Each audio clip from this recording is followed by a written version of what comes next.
సుందర్ అనే ఒక బీద కుర్రవాడు ఒక చెట్టు కింద ఉదాసీనంగా కూర్చున్నాడు. ఈ లోకంలో అందరూ ధనికులవుతున్నారు, మరి నేను? నాకు ఒక్క పని దొరకట్లేదు, నాకున్న పేదరికము పోవట్లేదు.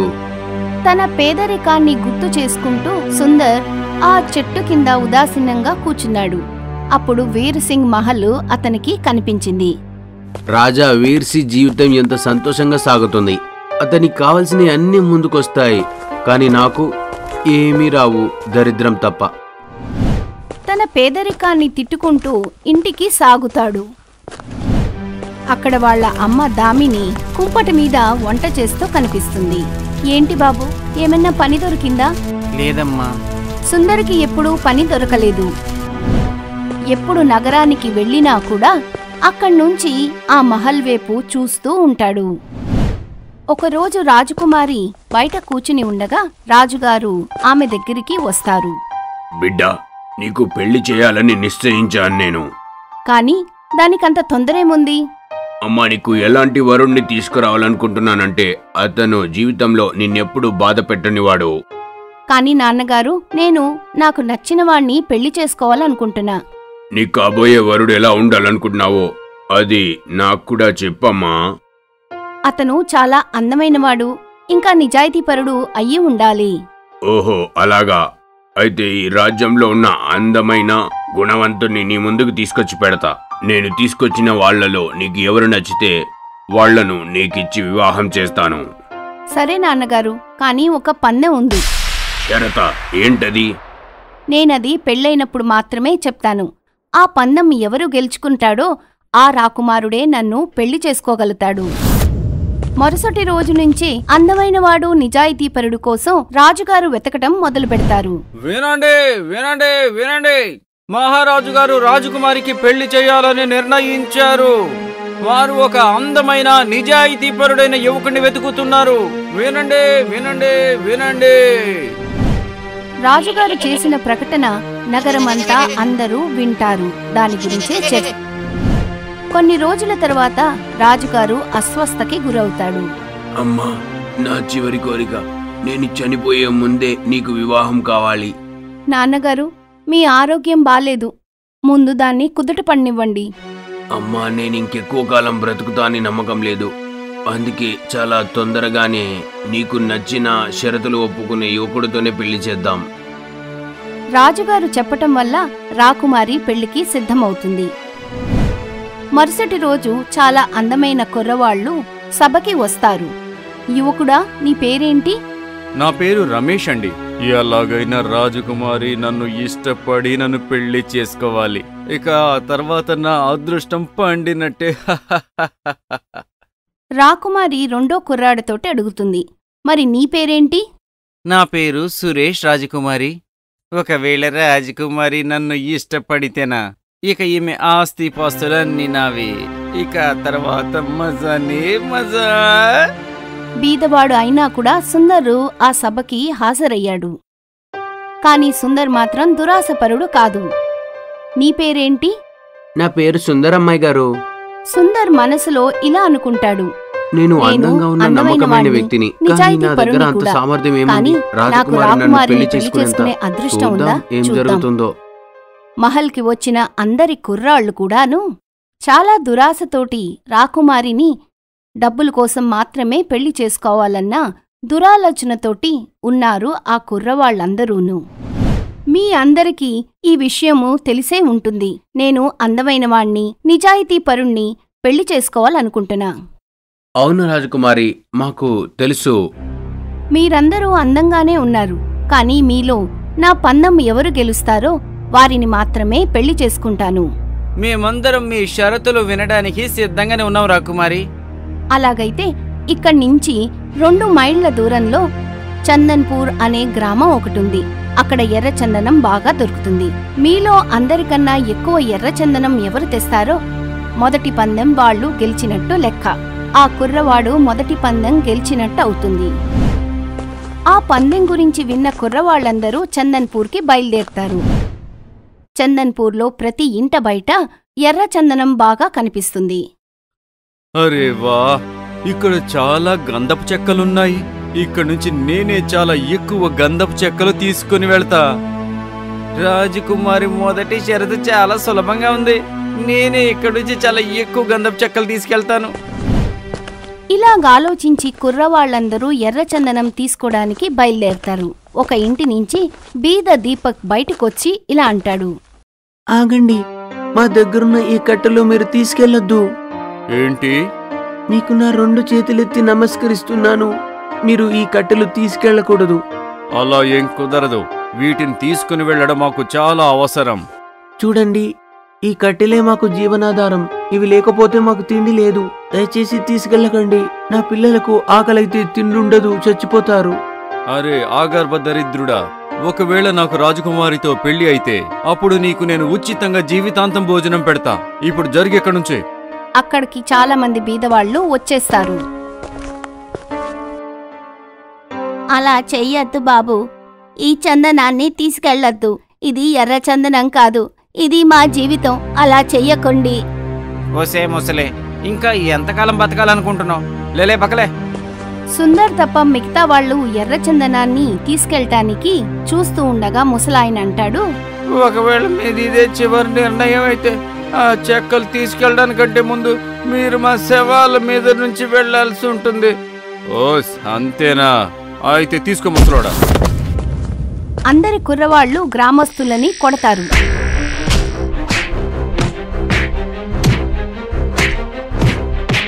కానీ సుందర్కి వాళ్ళని చూస్తే జాలేస్తుంది. ఆగండి అన్నలు, వీళ్ళు నాలా పేదవాళ్ళు, వాళ్ళను కొట్టకండి. అరే సుందర్, నువ్వు కావాలంటే పేదవాడిగా ఉండు. నేను ధనవంతుడు కావాలి. అందువల్ల మేము వీళ్ళని చంపి కూడా ఈ కర్రలు తీసుకుని వెళతాం. సుందర్ తప్ప మిగతా కుర్రవాళ్లందరూ గ్రామస్తులని కొట్టి ఎర్రచందనం తీసుకెళ్తారు. సుందరు ఆలోచిస్తాడు. నేను ఈ పేదల కన్నింటికి కారణం అవ్వకూడదసలు. రాజకుమారి నన్ను పెళ్లి చేసుకోకపోయినా సరే నేను వీళ్ళని అసలు బాధ పెట్టను. అందరి కుర్రవాళ్లు ఎర్రచందనం తీసుకుని రాజ్మహల్కి వస్తారు. సుందర్ తప్ప. అందరి చేతుల్లో ఎర్రచందనం చూసిన రాణిగారు, వా, మీరందరూ భలే ఎర్రచందనం తీసుకుని వచ్చారే. ఆ రాజకుమారి గారు, మిమ్మల్ని సంతోష పెట్టడానికి. అవును రాజకుమారి, ఇక మీరు తొందరగా చెప్పేయండి. మరి మళ్ళీ ఎవరు ఎక్కువ చందనం తెచ్చారు? ఇంకా ఎవరు మిమ్మల్ని బాగా సంతోష పెట్టారు? రాకుమారి అప్పుడు సుందర్ని చూస్తుంది. సుందర్, మీరు ఎర్రచందనం తీసుకుని రాలేదా? లేదు. అలా ఎందుకు చేశారో తెలుసుకోవచ్చా? నేను ఆ ఊరి వాళ్ళు కన్నీరు కార్చడం చూడలేకపోయా. ఈ కట్టెలే వాళ్ల జీవనాధారం. నేను వాళ్ళను ఆకలితో చావనివ్వను. అందుకే కట్టెలు తీసుకురాలే. కానీ దీనివల్ల నాకు బాగా కోపం వస్తుంది కదా. ఏం పర్వాలేదు రాజకుమారి, నన్ను నేను మోసం చేసుకుని ఆ పని చేయలేను. అలాంటప్పుడు నేను మిమ్మల్ని పెళ్లి చేసుకోలేను. మీరు నన్ను పెళ్లి చేసుకోకపోయినా పర్వాలేదు, కానీ నేను ఆ పేదల కడుపు కొట్టి కన్నీరు కార్చనివ్వను. సుందర్ మాటలు విని రాకుమార్తె చాలా ఆశ్చర్యపోతుంది. సరే, నా 2వ పందెం ఇంకా చివరి పందెం కోసం అందరూ తయారవ్వండి. ఇక్కడ్నించి దగ్గర్లో ఇంకొక మహల్ ఉంది. నాది చాలా ఖరీదైన హారం ఒకటి అక్కడ తప్పిపోయింది. విలువైన హారమా? అవును. ఆ హారాన్ని నాకు ఎవరు తీసుకుని వస్తారో వాళ్ళని నేను పెళ్లి చేసుకోవాలనుకుంటున్నా. ఇది విని కుర్రవాళ్లందరూ ఆ మహల్ వైపు నడవడం మొదలు పెడతారు. లోపల గదులన్నీ తెరిచిబడి ఉన్నాయి. అక్కడ బోల్డంత బంగారము, ఆభరణాలు ఉన్నాయి. అవన్నీ చూసి కుర్రవాళ్లు ఆశ్చర్యపోతారు. ఇంత ఎక్కువ ఖజానా? బాబు రమేష్, ఇక్కడ ఎవ్వరూ లేరు, కొట్టేయ్.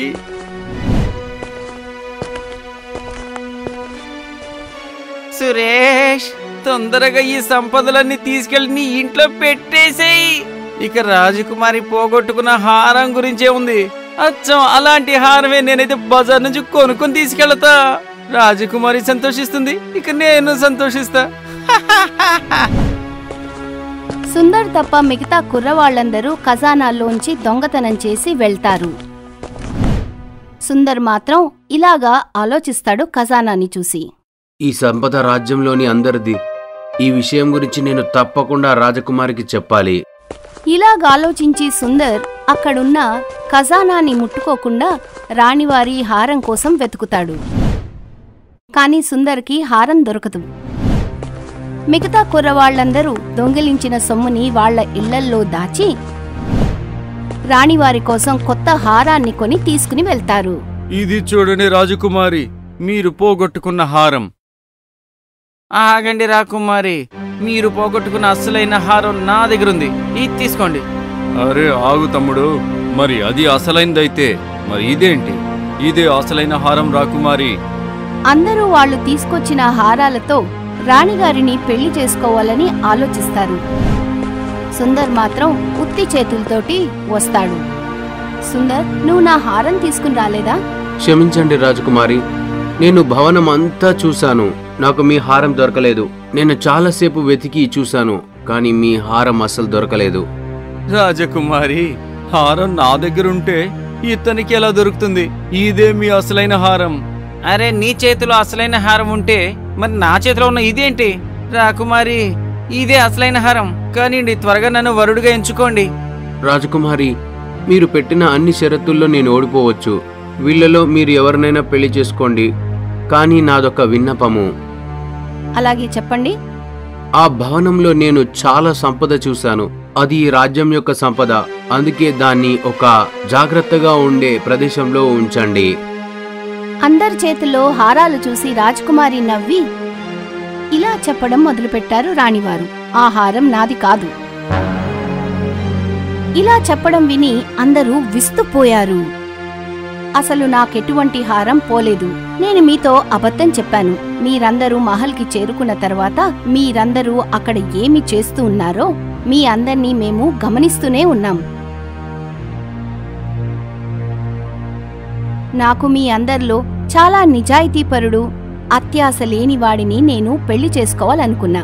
మీరందరూ అక్కడున్న ఖజానాని చూసి అత్యాశ పడ్డారు. సుందర్ ఇది విని చాలా సంతోషించాడు. అక్కడ అంత ఖజానా చూసిన సుందర్ వాటిని చూసే అత్యాశ పడకుండా నా హారాన్ని వెతకసాగాడు. ఇది తన అత్యాశ లేని గుణాన్ని, నిజాయితీని నిరూపిస్తుంది. అంతేకాదు, చందన్పూర్కెళ్ళి అక్కడ్నించి ఎర్రచందనం వాళ్ళందర్నీ బాధించి తీసుకొచ్చినప్పుడు నాకు ఇది బాగా అర్థమైంది. మీరు బీదవాళ్లను చూసి అసలు చెల్లించరని. కాని అక్కడ కూడా సుందర్ బీదవాళ్ల కష్టాలని అర్థం చేసుకుని అక్కడ్నించి వాళ్ళని బాధించకుండా వచ్చాడు. రాకుమారి, మీ అంతిమ నిర్ణయం తెలుసుకోవడానికి ప్రజలు ఎదురు చూస్తున్నారు. సుందర్ లాంటి మంచి నిజాయితీపరుడు, మనసున్న మనిషి నేను పెళ్లి చేసుకోవాలని అనుకుంటున్నా. అందుకని నేను సుందర్ని పెళ్లి చేసుకోవాలని నిర్ణయించుకున్నా. మిగతా కుర్రవాళ్లని చూసి రాణివారు ఇలా అంటారు. నిజాయితీ గురించి మాట్లాడటానికి, దాన్ని చేసే పనుల్లో చూపించడానికి చాలా తేడా ఉంది. మీరందరూ కూడా నన్ను పెళ్లి చేసుకునే భాగ్యాన్ని కోల్పోయారు. మీరు చేసిన పనుల వల్ల విధి మీరు చేసే పనులతో సహకరించలేదు. దాని తర్వాత రాకుమారి సుందర్ని వివాహం చేసుకుంది. ఈ పందాలు ఇవన్నీ కూడా సాకులు మాత్రమే. రాకుమారి వారు నిజాయితీపరుణ్ణి, మానవత్వం ఉన్నవాళ్లని పెళ్లి చేసుకోవాలని అనుకుంది. రాకుమారి ఆలోచించిన విధానం చూసి రాజువారు చాలా సంతోషించారు. ఇదంతా చూసిన రాజువారు రాజ్యభారాన్ని వాళ్ళిద్దరికీ అప్పచెప్పారు. ఇప్పుడు సుందర్ వాళ్ళమ్మ దామిని మహల్లో చాలా సంతోషంగా జీవిస్తూ ఉన్నారు. మీకు గనక మా వీడియో నచ్చింది అంటే ప్లీజ్ మా ఛానల్ని సబ్స్క్రైబ్ చేయండి. అలాగే ఈ వీడియోని లైక్ చేయండి, అలాగే షేర్ కూడా చేయండి. ధన్యవాదములు.